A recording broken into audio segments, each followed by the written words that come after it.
So hello guys, welcome back to another Python tutorial. Today let's learn about the bitwise operators. The bitwise operators acts on individual bits like those of zeros and ones. So guys, my drawing is a bit like that, so don't. So yeah, we can use bitwise operators directly on binary numbers or on integers also, like 10, 20. Yeah, we can use bitwise operators directly on integers like 10, 20, like these numbers. When you use these operators on integers, these numbers are converted into binary numbers, and then the bitwise operator act on them.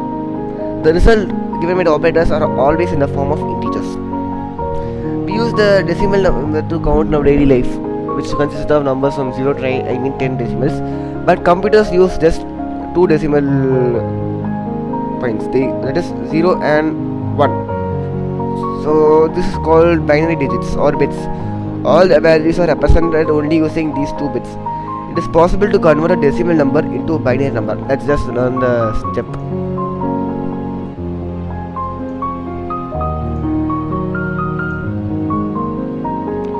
A second, I'll just erase this. Yeah. Now let's start with it. First, take your note or anything. As I am using the board, you can also use this. Just draw a straight line. Not need a straight line, you can just.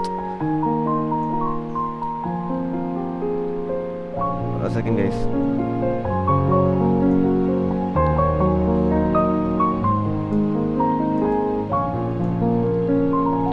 I'm just pretty bad in drawing, guys. So let me just take 2 numbers. A second, let me just text it. Yeah. Now let me just write a number. Change the color back to red. Let's say we want to convert the decimal 45 into binary. Right. Yeah, 45 to binary. First you should write 45. Then we should divide it by 2 right here. What? Divide by 2. Right. If we divide by 2, what will be the answer right here? 22, right? Not the normal division. You should do integer division. It gives 22, right? Again convert it to red. And yeah, it gives 22. As I have said, a second, guys, is causing some. Yeah, 22. Then there will be a remainder. No, 1 will be a remainder.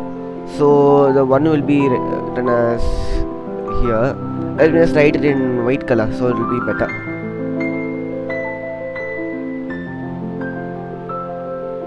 Second, guys. Just yeah. Now in the same way we can put another box right here, and then write 22 divided by 2. Again, 1 second, guys. My whiteboard just got crashed. Yeah. And if I again divided it by 2, then 22 by 2 will be 11. Right. 11.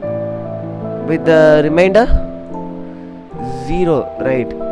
So let's just put here 0. The same way we should keep on going. I'll just finish and let's see, guys. So guys, I finished my work here. Now it comes as a number like this. Right. A second, guys. So yeah, it comes like. I'll just remove this. Just remove this part right here. Yeah. Just keep it in mind here. Now the value of 45 is counted in reverse.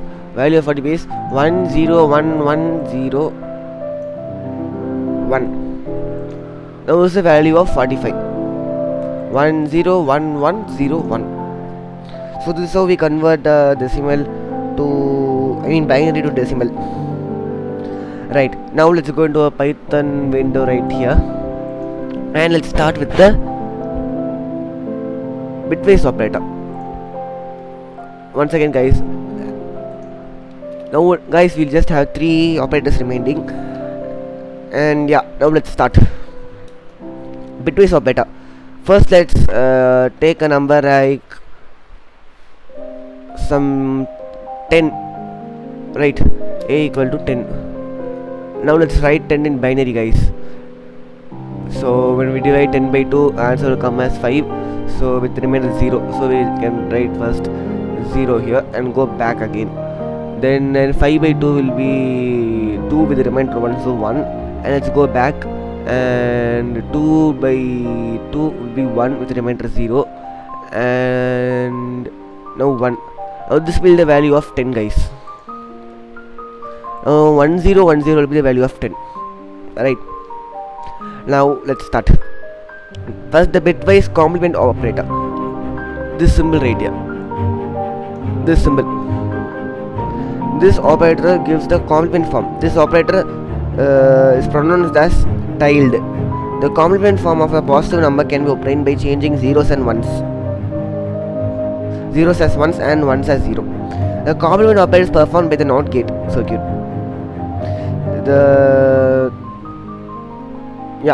Now if we change the 1 0 1 0 to 0 1 0 1 0 1 0 1, this will be the value of the complement of 10. Right, now let's just write in our Python idle window, Python, yeah. Now let's just write complement of 10. Complement 10, yeah.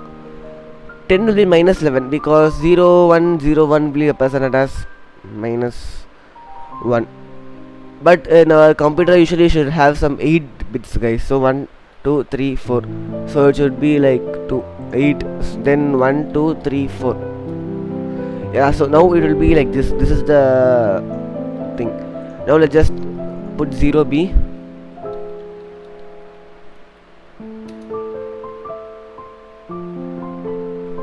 Yeah, 0b, this can't be done, right? I just forgot a small thing. I just copied and pasted it there. 1 second, guys. 1 1, then 0 1 0 1 without space, no. Or it will cause by the 0 1 0 1. But it gives 245. How, guys? So this is where memory allocation comes in. Each memory here is allocated differently. Negative numbers are allocated differently, whereas positive numbers are allocated differently. So now this is an integer type integer which contains both negative and positive type. So when we convert it, it comes like that. Then let's go into the AND gate. Let's take like something in binary itself we can do it, so it won't be problem. Right.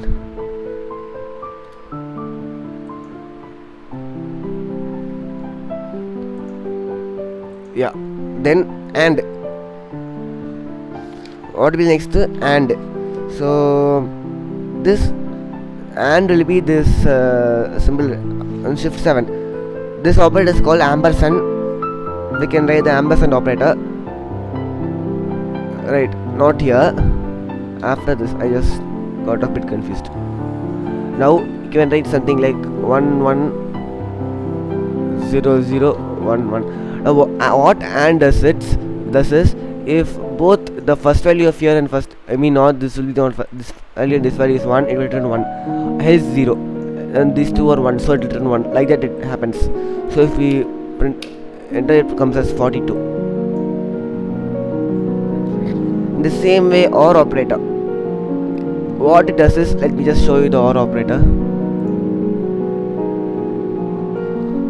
This is the OR operator. This is called pipe symbol. This symbol 10 or 10. Now it will give something like a random number, but it gives 10 because the first and the 10 have the same decimal places and the same decimal value. So let's just write 10 with 11. Now it will give 11, but say we just give like 1 pip 10. See, it gives 11. So yeah, the XOR operator, this is called cap symbol. This symbol right here, this symbol, right, it's called cap, caret or circumflex symbol. The XOR operator is just the opposite of OR operator. It gives the for example, an operator in either 1 or 0. See, for example, let's just do like this in basic terms. 1 cap 1 means it will give 0, but if you do 1 cap 0 means it gives 1. So what happens is, if and only if one of the either value is 1, it returns 1. I mean the both side should contain different values. That's all with the process. So that's it guys about the bitwise operator. So thank you for watching. Let's see in another Python tutorial.